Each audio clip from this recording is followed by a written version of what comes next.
Bom dia, boa tarde, boa noite, principalmente feliz ano novo. Esta é a primeiríssima edição de 2022 de Pedro e Cora, o seu programa sobre tudo que há de digital no nosso cotidiano, na nossa vida. Pedro e Cora você encontra, como já era no ano passado, como já era no ano retrasado, você encontra no canal do Meio, no YouTube e na sua plataforma favorita de podcast. Eu sou Pedro Dória, do meu lado está Cora Rona. Cora Rona, qual o nosso assunto para abrirmos este ano? Nós vamos conversar sobre previsões da tecnologia, feitas nesse livro aqui, que data de 1994.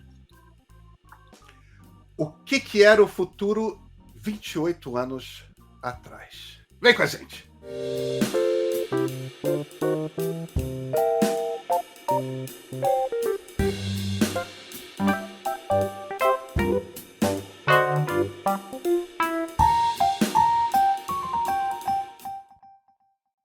Pedrinho, feliz ano novo para você. Cora Rona, feliz ano novo. O que você traz de novidade, hein, Cora? Olha, eu espero que esse seja um ano de fato novo, e não 2021 versão 3.0, 2020 versão 3.0, sei lá o quê. Verdade. Olha, na verdade, eu acho que é muito perigoso a gente prever o futuro. Mas, como a gente está no começo do ano, como isso é quase insopitável, né? Como a gente sempre cai nessa, eu hoje trouxe um livro para a gente conversar. O livro se chama Dvorak Predicts. E é John C. Dvorak. John C. Dvorak. John C. Dvorak foi, durante muito tempo, o principal colunista de tecnologia da imprensa americana. Na imprensa americana. E ele também começou uma coluna de vinhos, na época que ninguém escrevia sobre vinhos. O Dvorak já escrevia sobre vinhos, adorava vinhos, estava fortemente envolvido com a indústria do vinho lá da Califórnia. Em 1994, ele publicou esse livro. Por acaso eu estava arrumando a minha estante, encontrei e achei curioso dar uma olhada no livro. Então comecei a ver algumas das previsões dele. E eu achei que seria curioso a gente falar disso. Por exemplo, em 1900... Então, peraí um instantinho. Deixa eu... John C. Dvorak, um dos principais colunistas dos anos 90 da imprensa americana, talvez nos anos 90, o principal colunista de tecnologia, em 1994. Quer dizer, é o ano que a internet vai começar, né? A internet comercial. Ele publica um livro... A web gráfica de... A web gráfica ainda de 94. não. Então, em 94, ele publica um livro de previsões a respeito de tecnologia. Isso mesmo. O que ele previu? Olha, ele previa, por exemplo, a morte do PC, do computador de mesa. Você acha que essa previsão se concretizou? Eu acho que se concretizou. Primeiro, bem, eu não sei para quando ele achava que isso ia acontecer, né? Mas, primeiro, notebooks hoje são muito mais comuns do que computadores de mesa. Independentemente disso, o dispositivo digital da maior parte das pessoas conectadas hoje é um smartphone, né, Cora? Não é que o PC tenha acabado, mas ele decididamente é um device subalterno, né? Ele é menos importante do que os outros. É muito curioso a gente ver quais eram as discussões da época, porque o Dvorak diz que ele escreve que há um grande debate sobre se um laptop jamais chegará a ser a principal máquina que você usa ou a única máquina que você usa.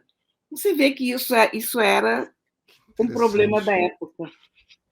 Porque os laptops não eram viáveis, os laptops tinham aquelas telinhas muito pequenas, os teclados não estavam resolvidos. Aí o Dvorak chega à conclusão que é possível usar um laptop porque hoje quer dizer, 1994, já havia espaço para conexão de teclados e de monitores aos laptops. Então, na verdade, ele estava prevendo a integração do laptop a um conjunto de mesas, a um monitor maior e a um teclado grande, Que é, não que uso é, como laptop, né? que é a estrutura que eu uso, Cora, há uns 20 anos. Pois Um é, notebook ligado a um teclado, mouse e monitor. eu me lembrei imediatamente de você, porque, na verdade, ele usa basicamente como CPU. É isso. Agora, eram máquinas mais fracas, né? Em 1994. Você hoje não tem diferença de. A não ser que você edite vídeo, tipo para cinema, aquela coisa que você precisa de uma quantidade abissal de processamento, cálculos matemáticos muito complexos, esse tipo de coisa. Deles. A não ser que seja nesses casos muito específicos, não tem nada que você queira fazer que um notebook hoje não faça, né? Mas, de jeito nenhum. Outra previsão dele: o domínio da Microsoft vai terminar de forma abrupta. Aconteceu. Você acha? Aconteceu.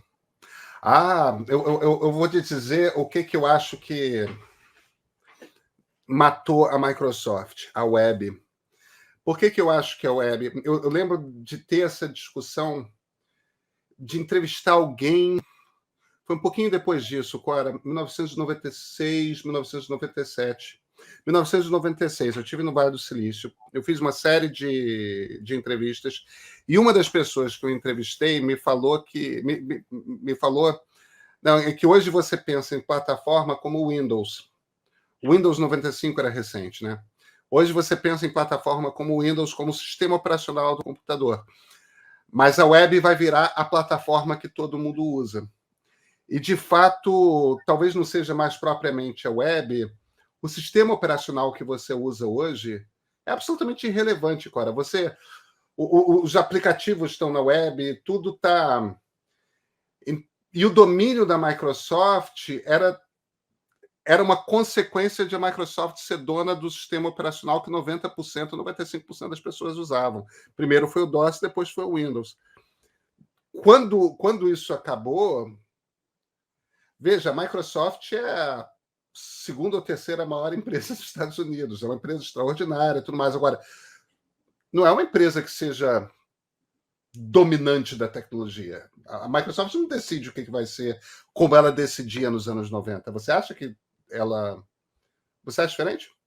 Eu acho um pouco diferente, porque eu acho que o domínio deles hoje é soft. Quer dizer, Soft power.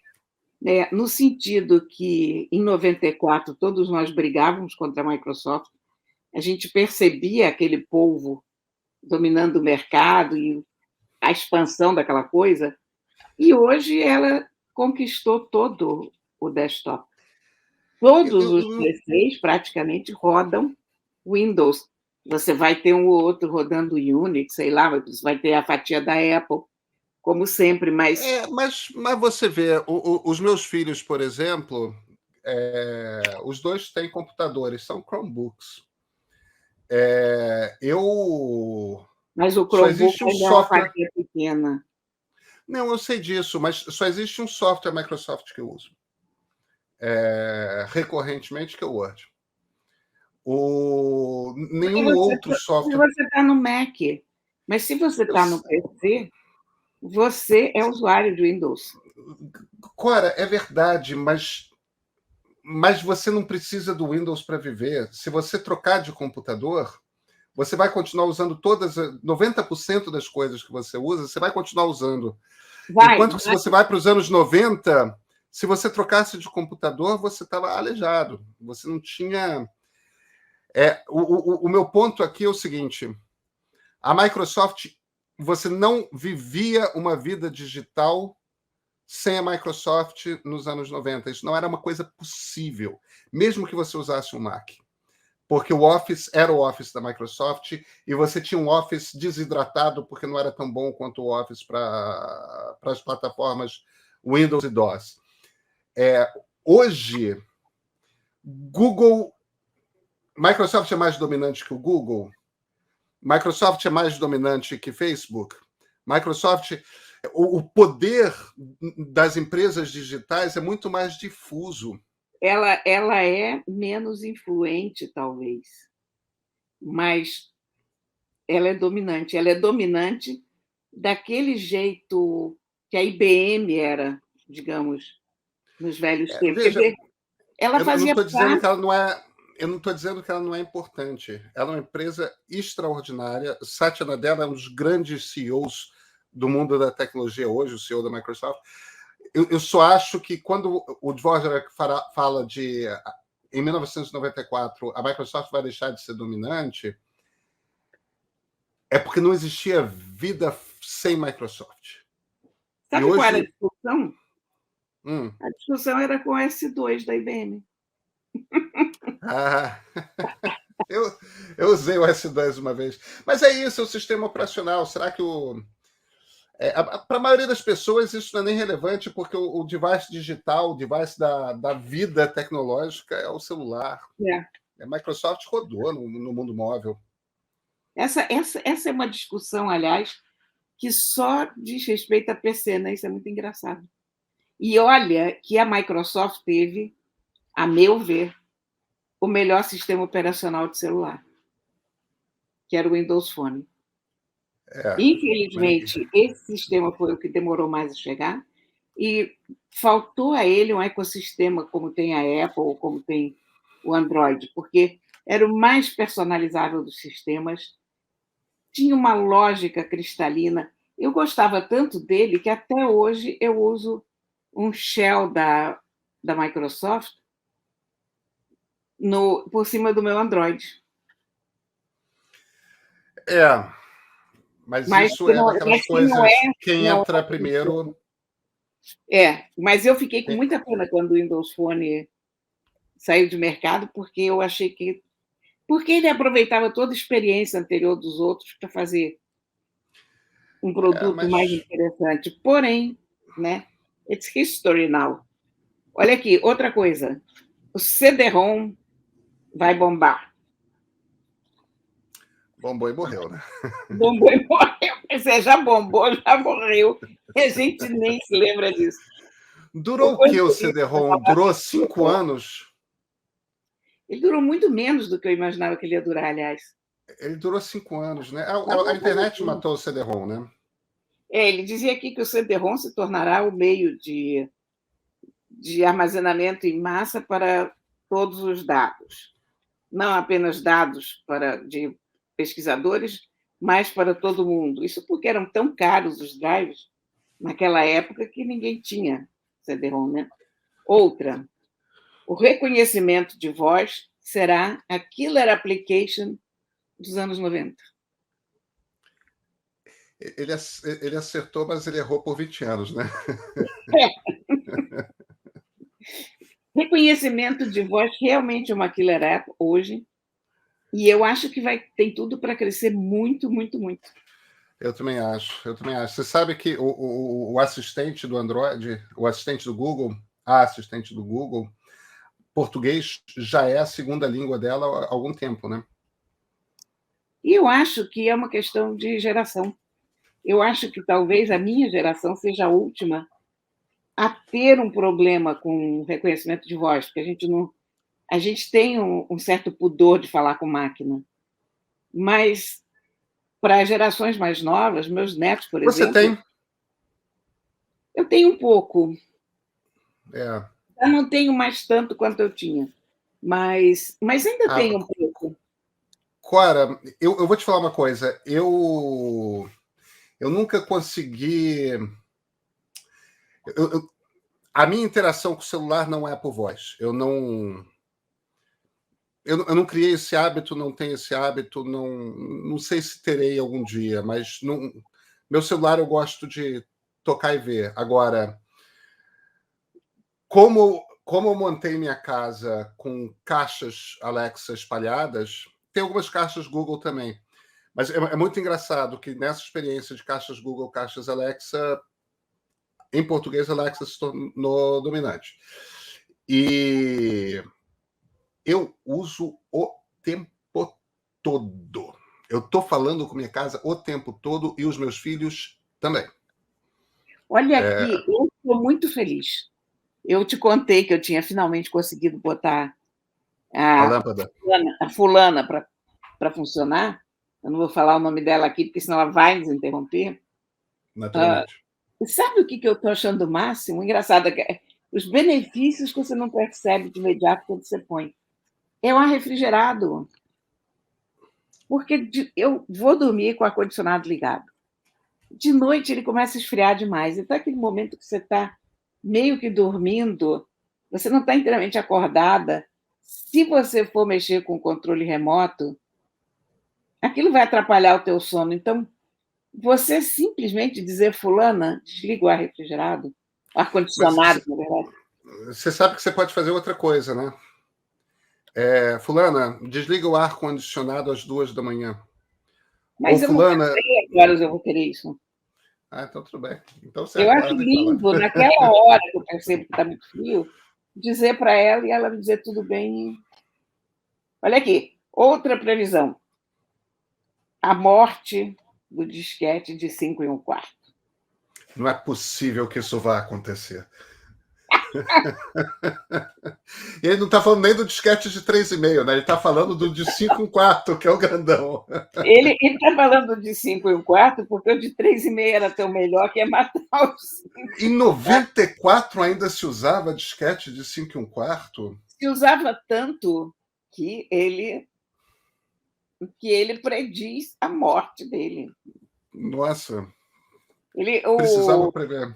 É que o Mac disco, nunca teve, né? Eu usava Mac nessa época. Mac nunca teve disquete de 5 e um quarto. Os Apple olha, II que tinham. ele começou a ser usado em 77.